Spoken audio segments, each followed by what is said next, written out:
School ছুটির পর বাড়ি ফেরার পথে ফোন নম্বর না দেওয়ায় কিশোরীকে সজোরে ফুটপাতে আছাড় ও মাথায় লাথি।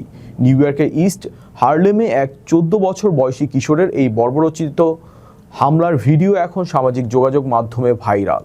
এই নির্মমতা এবং কিশোর অপরাধের ক্রমবর্ধমান উদ্বেগ নিয়ে বিস্তারিত দেখুন প্রতিবেদনে।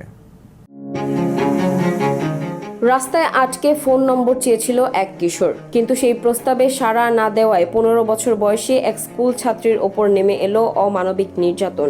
নিউ ইয়র্কের ইস্ট হার্লেমে ঘটে যাওয়া এই নৃশংস হামলার ভিডিও সোশ্যাল মিডিয়ায় ভাইরাল হতেই শহর জুড়ে তীব্র ক্ষোভের সৃষ্টি হয়েছে।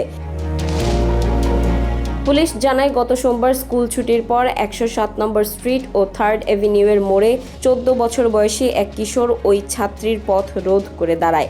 ভিডিওতে দেখা যায় কিশোরীটি তাকে এড়িয়ে যাওয়ার চেষ্টা করলেও ওই বখাটে তাকে বারবার বাধা দিচ্ছে এবং অকথ্য ভাষায় হুমকি দিচ্ছে।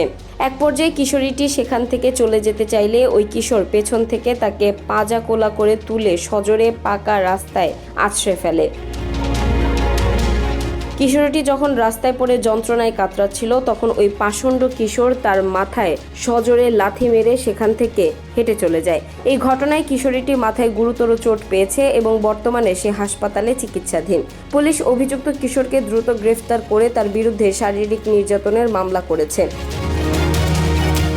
প্রকাশ্য দিবালোকে কিশোরী নিগ্রহের এই লোমহর্ষক ঘটনা আবারও শহরের নিরাপত্তা এবং কিশোর অপরাধের ভয়াবহ চিত্র ফুটিয়ে তুলেছে।